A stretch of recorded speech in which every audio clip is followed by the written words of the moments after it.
आज केंद्रीय वित्त मंत्री निर्मला सीतारमण ने वित्त वर्ष 2024-25 का बजट पेश किया। इस बजट में रोजगार, कौशल विकास, एमएसएमई, मध्यम वर्ग पर ध्यान केंद्रित किया गया। कृषि और संबद्ध क्षेत्रों के लिए 1.52 लाख करोड़ रुपए आवंटित किए गए। वहीं इस वित्त वर्ष 2024-25 का पूंजीगत व्यय 11.11 लाख करोड़ रुपए निर्धारित किया गया। बिहार में कुछ सिंचाई और बाढ़ रोकथाम परियोजनाओं के लिए 11,500 करोड़ रुपए की वित्तीय सहायता का ऐलान किया गया है। बता दें कि इस बजट में वित्त मंत्री ने आम जनता, कृषि क्षेत्र, रोजगार, स्किल डेवलपमेंट और एजुकेशन सेक्टर के लिए कई बड़े ऐलान किए। वित्त मंत्री ने बजट भाषण में कहा कि इस बजट में गरीब महिलाएं, युवा और किसानों पर जोर दिया गया है। बजट को लेकर उत्तराखंड के प्रमुख उद्योगपति योगेश जिंदल, पवन अग्रवाल, देवेंद्र कुमार अग्रवाल के अलावा केडीएफ के अध्यक्ष राजीव घई ने अपनी अपनी प्रतिक्रियाएं दी। सुनिए क्या बोले ये उद्यमी। नमस्कार। आज केंद्रीय वित्त मंत्री जो हैं निर्मला सीतारमण, उन्होंने बजट पेश किया है और आज हम बजट की प्रतिक्रिया लेने आए हैं। हमारे साथ मौजूद हैं योगेश जिंदल जी, जो SPNG इंडस्टार ग्रुप के CMD हैं। आइए उनसे इस बारे में बात करते हैं। सर, आज केंद्रीय वित्त मंत्री निर्मला सीतारमण ने बजट पेश किया है, आपकी क्या प्रतिक्रिया है बजट के बारे में? आज का जो बजट पेश किया है, ये भारत को विश्व की तीसरी अर्थव्यवस्था की ओर ले जाने की तरफ एक महत्वपूर्ण कदम है। इसके अंदर बहुत सारे क्षेत्र उन्होंने स्पर्श किए हैं। उदाहरण के लिए एक अल्ट्रा पावर प्रोजेक्ट की तरफ उन्होंने ध्यान दिया है, डिफेंस की तरफ ध्यान दिया है, नवयुवक लोगों को रोजगार और कौशल विकास की तरफ ध्यान दिया है। विशेष रूप से एग्रीकल्चर की तरफ जो ध्यान दिया है, जो भारत के अंदर सबसे बड़ा वर्ग है, वो प्रशंसनीय है। महिलाओं, छात्राओं के हॉस्टल वगैरह के लिए उन्होंने विशेष इसके अंदर अलॉटमेंट किए हैं। इसके अलावा मास लेवल पर जो एम्प्लॉयज हैं, उनकी EPF वगैरह पर जो सहूलियत देने की बात की है, वो प्रशंसनीय है। आयकर में भी आम आदमी को छूट दी है। कुल मिलाकर 2024 में मोदी का 3.0 का जो बजट है, ये 2047 तक कैसे पहुंचना है, उसकी एक छोटी सी तस्वीर है। और निश्चित रूप से ये बजट भारत को विश्व के पटल पर एक सफल अर्थव्यवस्था के रूप में लेके जाएगा, क्योंकि जिस समय विश्व का हर देश मंदी से जूझ रहा है, हमारी GDP ग्रोथ बढ़ रही है और बड़ी बड़ी संस्थाओं ने हमें 7%, 8% की ग्रोथ पर आंका है।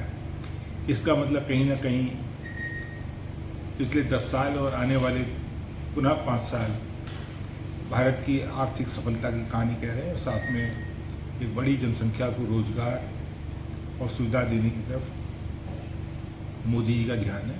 धन्यवाद।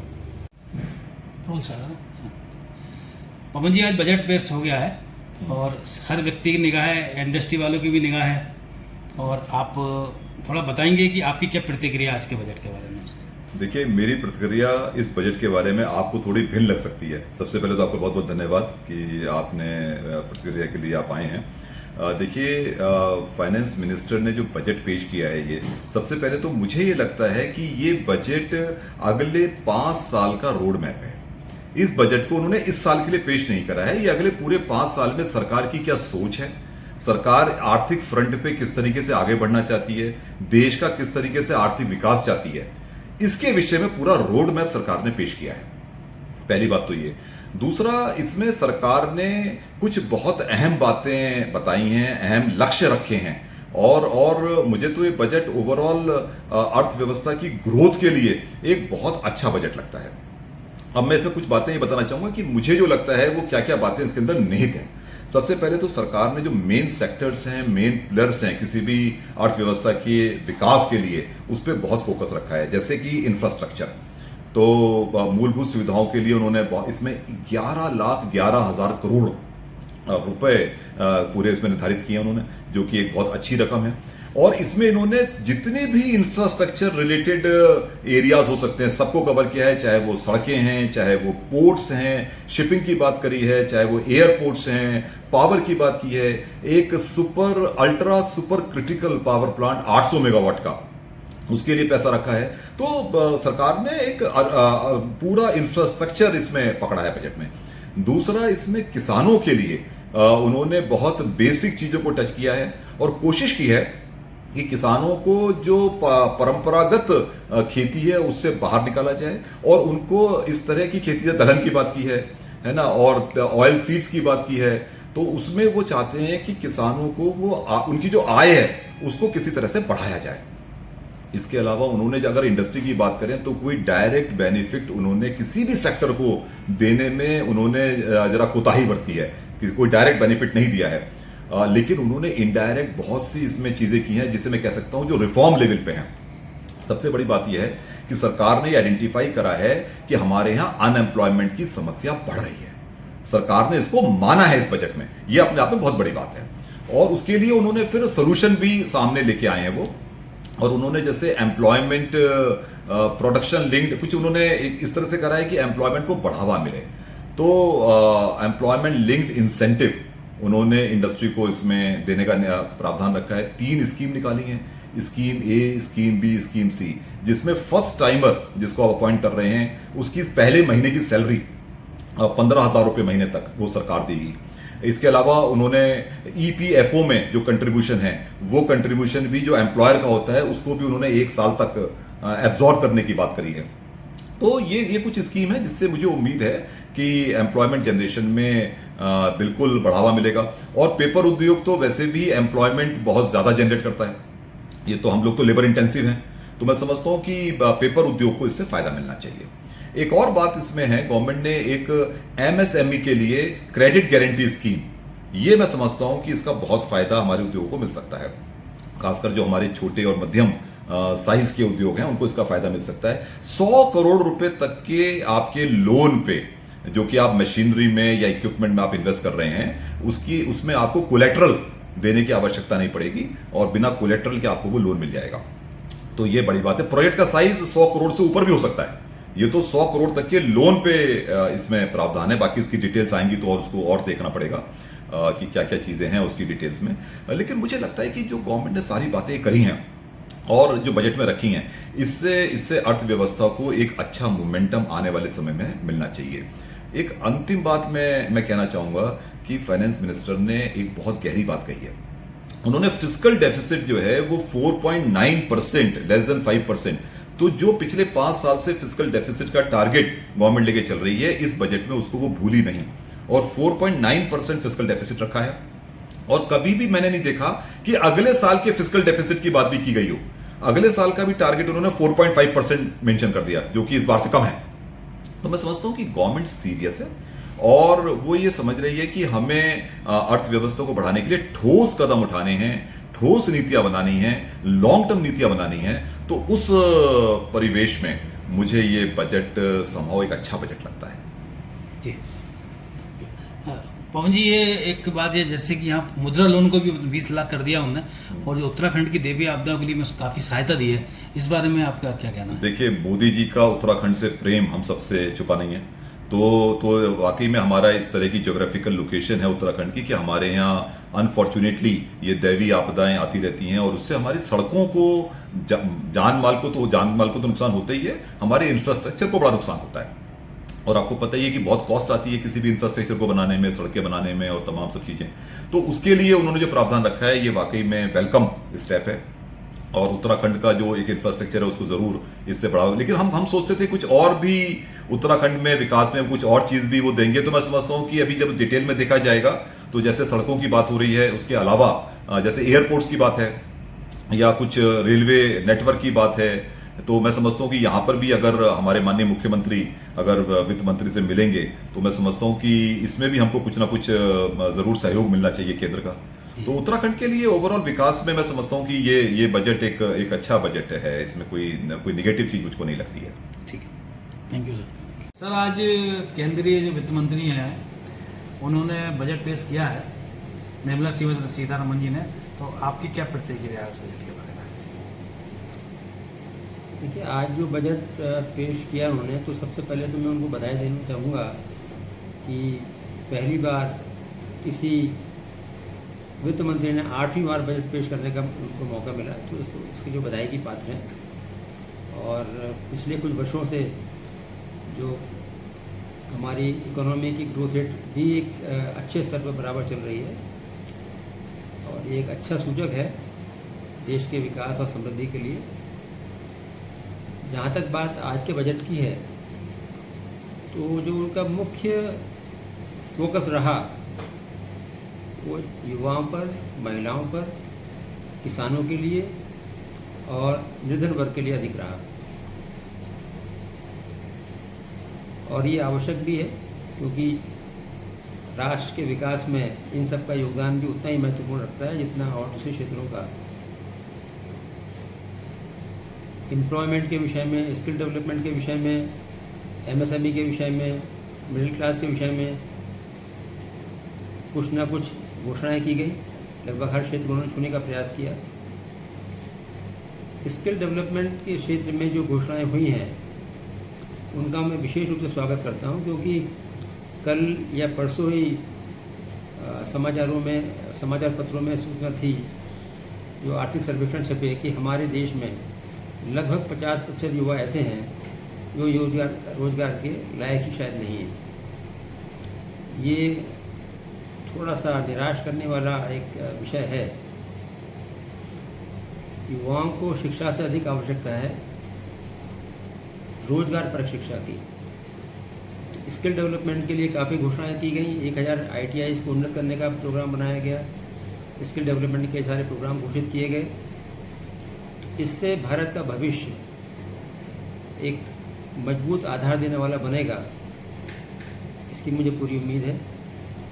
अगर हम उद्योग जगत की बात करें तो बहुत कुछ सीधे रूप से तो घोषणा ऐसी शायद नहीं हुई, लेकिन जैसा कि इंफ्रास्ट्रक्चर डेवलपमेंट के लिए 11 लाख करोड़ आवंटित किए गए, जो कि हमारे GDP का करीब 3.5% होता है। तो अगर इतना इन्वेस्टमेंट होगा उस क्षेत्र में, तो निश्चित रूप से उसका लाभ सभी उद्योगों को मिलेगा। हाँ, आवश्यकता इस बात की है कि लाभ हर उद्योग को मिले, चाहे वृहद स्तर के हों, मीडियम हों, MSME हो, कोई भी, वो लाभ सबको बढ़ना चाहिए। ऐसा ना हो कि केवल जो लार्ज एंड हैवी इंडस्ट्रीज़ हैं वही उस लाभ को ले जाए। अर्बन डेवलपमेंट पर भी फोकस था। स्टाम्प ड्यूटी वगैरह में रिलीफ की बात थी, महिलाओं के लिए वाटर मैनेजमेंट की बात थी। और एक बड़ा अच्छा आज मुझे ये देखने को मिला प्रयास कुछ प्रदेशों में, जैसे बिहार, उत्तराखंड, हिमाचल प्रदेश या नॉर्थ ईस्ट के प्रदेश, जहाँ पर हर वर्ष आपदाएं कभी बाढ़ के रूप में, कभी भूस्खलन के रूप में या अन्य प्रकार से आती हैं, तो उनके लिए एक विशेष पैकेज घोषित किया गया है। और अगर इसके ऊपर वास्तविक रूप से कार्य हो जाए तो हर वर्ष होने वाली क्षति से बचा जा सकता है और तमाम जनहानि से बचा जा सकता है। कृषि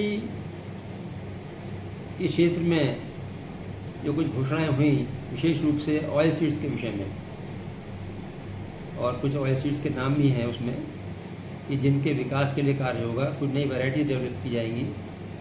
कृषि उत्पादों के भंडारण संरक्षण के विषय में भी क्षेत्र में काम होगा। तो मैं समझता हूँ कुल मिला के जितने क्षेत्रों की घोषणा आज हुई, जहाँ तक बात टैक्स रिलीफ की है, थोड़ा बहुत उसमें राहत है, लेकिन कोई बहुत बड़ी राहत उसमें नहीं मिली। स्टैंडर्ड डिडक्शन वगैरह में तो उसका कोई लंबा प्रभाव नहीं आने वाला।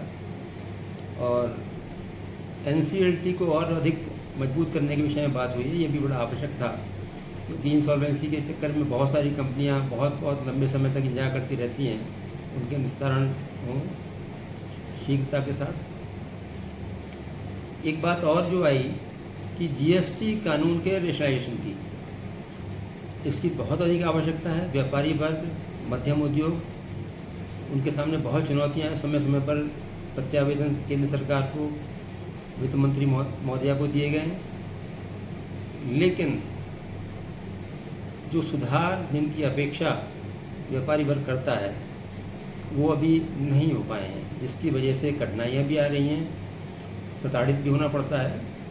तो अब वो रेशनलाइजेशन किस प्रकार से किया जाएगा ये तो आने वाले दिनों में होगा, लेकिन अगर सरकार ने मन बनाया है तो निश्चित रूप से जो जन भावनाएँ हैं व्यापार वर्ग की, उसको ध्यान में रखकर ही बनाया होगा। तो एक स्वागत योग्य कदम है।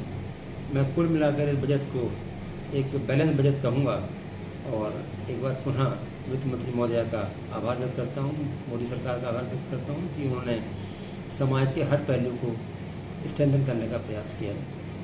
राजीव जी, आज जो है जो निर्मला सीतारमण जो केंद्रीय वित्त मंत्री उन्होंने बजट पेश किया है, आपकी क्या प्रतिक्रिया है इस बारे में? देखिए, ये एक आम जनता का बजट है। हमारे उत्तराखंड के सापेक्ष में 3 चीज़ें हैं जो उत्तराखंड के लिए ज़रूरी हैं। एक कृषि, एक पर्यटन और तीसरा उद्योग। तीनों में बहुत कुछ मिला है जिससे हमें पूरी उम्मीद है कि उत्तराखंड का विकास होगा। कृषि, आपको पता है बहुत सी स्कीमें शुरू की गई हैं, उससे कृषि हमारे काश्तकार, छोटे काश्तकार से लेके बड़े होल्डिंग वाले फिशरी, इन सारी चीज़ों में सरकार ने नई योजनाएं दी हैं जिससे कि एक आम काश्तकार को फ़ायदा होगा। दूसरा, पर्यटन के क्षेत्र में नई संभावनाएं उत्तराखंड के लिए पैदा करी गई हैं और उत्तराखंड उससे भी फ़ायदा उठाएगा। और उद्योग के लिए 100 इंडस्ट्रियल एरिया पूरे देश में नए बनने जा रहे हैं, तो उनमें से हमें पूरी उम्मीद है। एक कुमाऊं में और एक गढ़वाल में, और कुमाऊं में काशीपुर में कोई ना कोई एक और नया बड़ा इंडस्ट्रियल एस्टेट ज़रूर आएगा। एक चीज़ जो बहुत बड़ी जो सामने आई है, हमारे उत्तराखंड में बड़े